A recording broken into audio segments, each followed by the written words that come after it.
free flight birds. My name is Clay. And I'm Becky.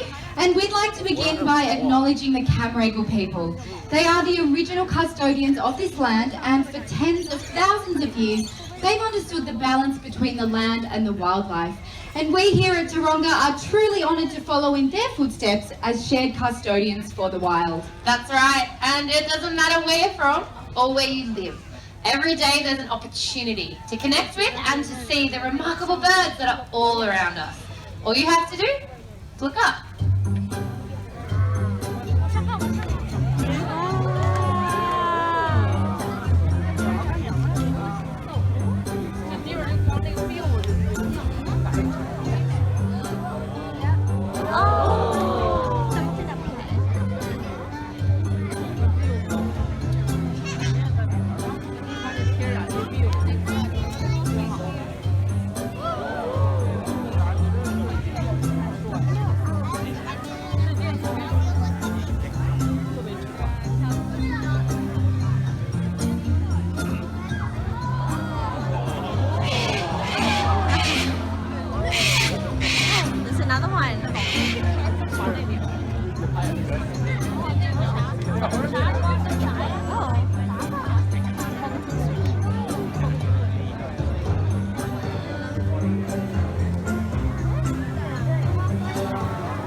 In the bush. I'm not sure she'll be able. Oh, there, she's got it. Nice one, Dixie. You can head off home. Excellent. Well, while we are looking up at beautiful birds like that whistling kite, many birds are looking down, just like those ones, and they're searching for an opportunity to feed. Now, that emu egg is going to be the ultimate prize for the black-breasted buzzard. Wow! Everyone, this is Slammer, and even with her sharp beak and feet, she needs a bit of help to get into that egg. And a rock is the perfect tool for the job. Nice. Oh, she's already in! That was really fast. Nice one, Slammer. One for good measure, that's the way. You know what, we do tend to associate tool use with humans and other primates, so I think that's why it's so exciting to see Slammer reach her goal. And I think it goes to show that we do have more in common with birds than we sometimes think.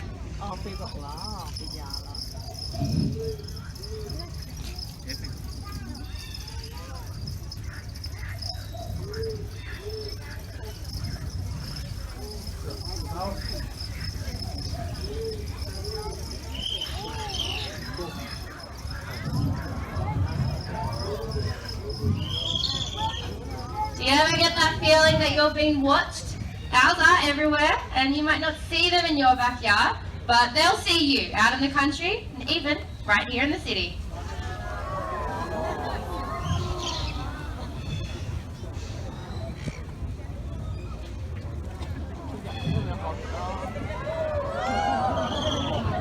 This is Ripley, a barking owl, and she hunts during the day. In fact, about half the world's owls, they regularly hunt during daylight. It's all about what they eat, and barking owls, they eat other birds. And you know, using their powerful feet, a bird like that can take down prey even larger than herself.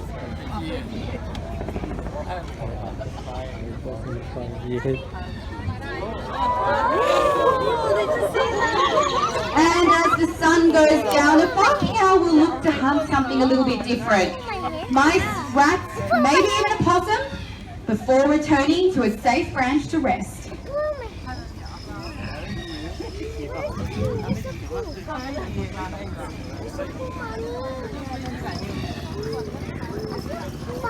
Day and night, those owls, they're out there and they're eating pests like introduced rats.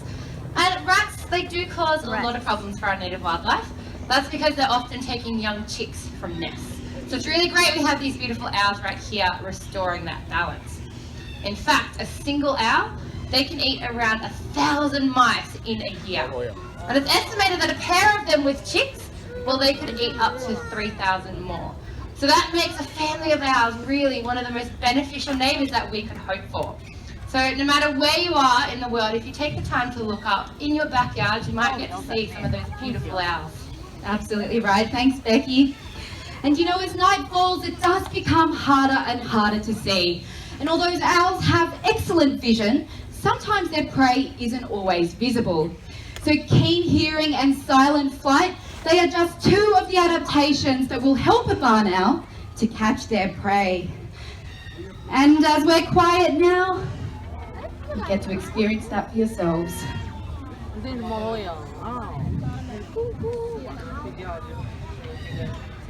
Now, a barn owl is actually one of the most likely birds to be found close to people. Owls, that is, one of the most likely owls. And so that means wherever you are in the world, if you take the time to look up, it's very possible you'll see an owl, just like Rafe, flying past.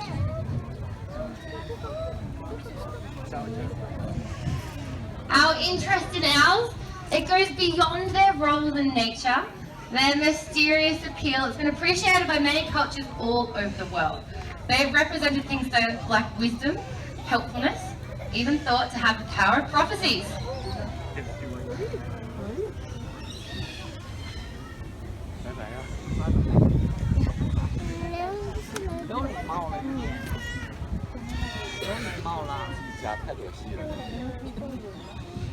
Barn owls have in fact inspired a lot of stories around the world, and I think one of our favourites is that of the Banshees of Ireland.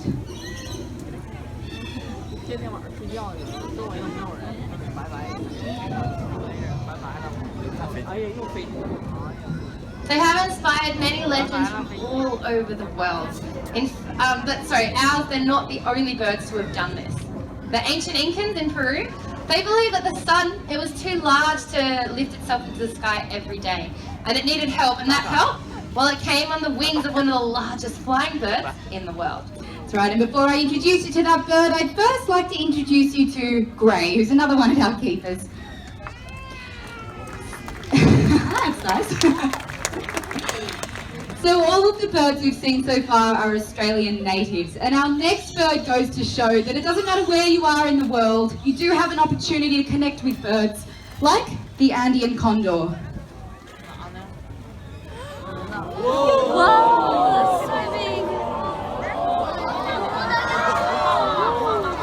Now this is Kanira, and as a scavenger this is exactly how she would feed, sticking her head deep into carcasses to get at all of that good stuff inside.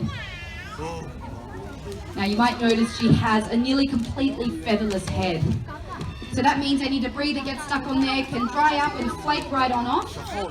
Because if she did have full-size feathers, she could potentially get sick, maybe even die, and then she wouldn't be able to do her job of keeping the rest of us and the environment healthy and disease-free. Sadly, we are losing scavengers and vultures in some parts of the world. In some places, some species of vultures are down up to 99%. Off she goes. What can you do? Thanks, Gray. But we do have Australian ravens, and I think that it goes to show that we do need to look after our scavengers that we have wherever we are in the world. Well, while you've been here at the zoo today, you may have seen or heard the phrase, "for the wild." And for us, that means making a difference in the lives of not just animals in the wild, but also right here in our care. Oh, another one. Like the Wedge-Tailed Eagle.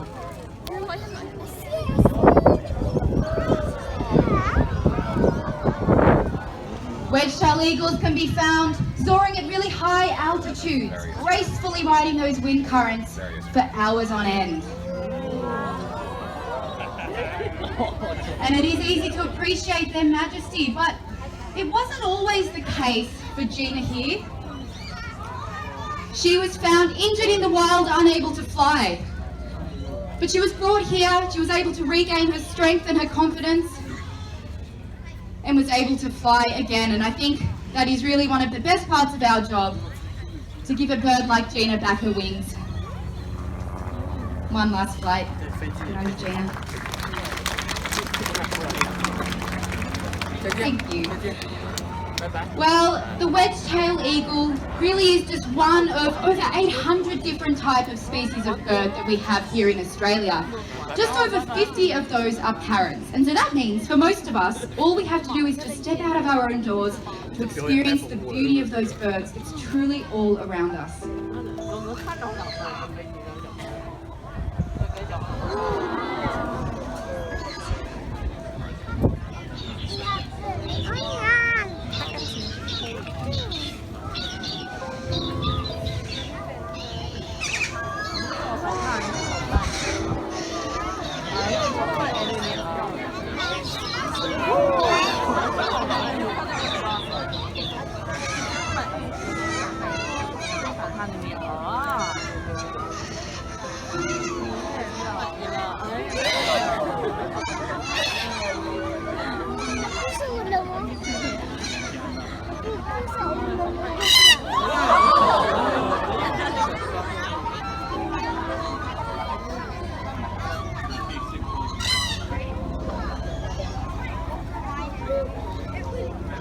As we expand our towns and our cities, we're making many changes to this landscape. And unfortunately, not all birds are able to adapt to this impact.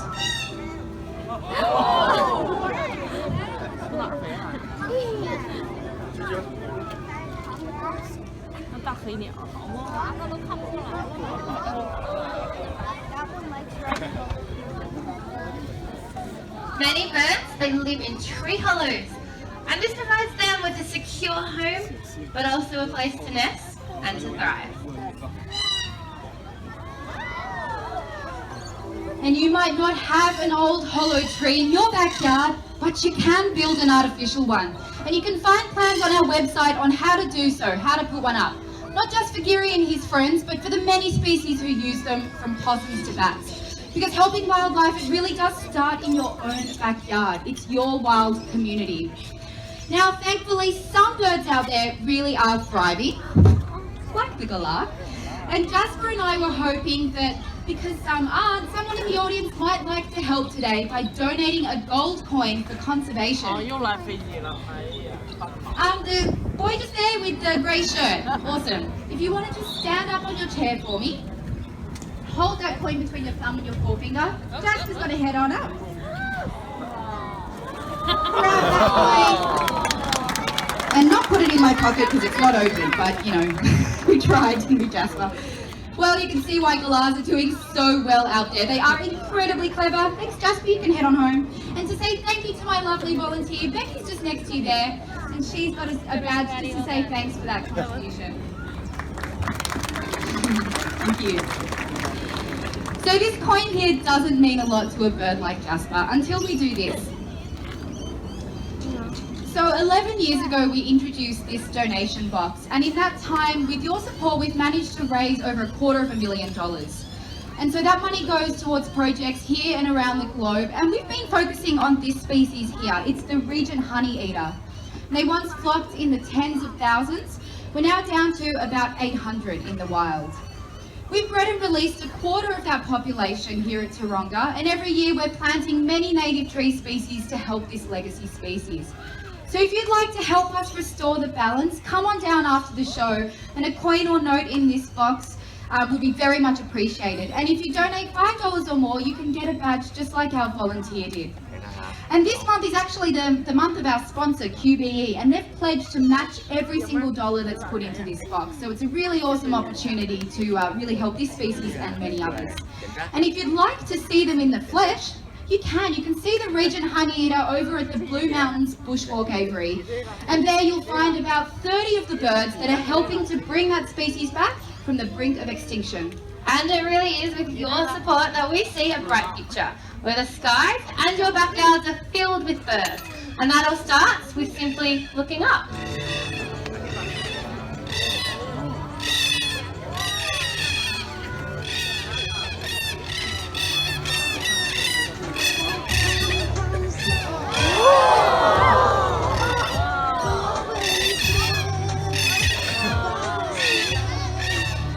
Well, thank you so much for coming, everybody. Hope you've enjoyed it. Have a great day.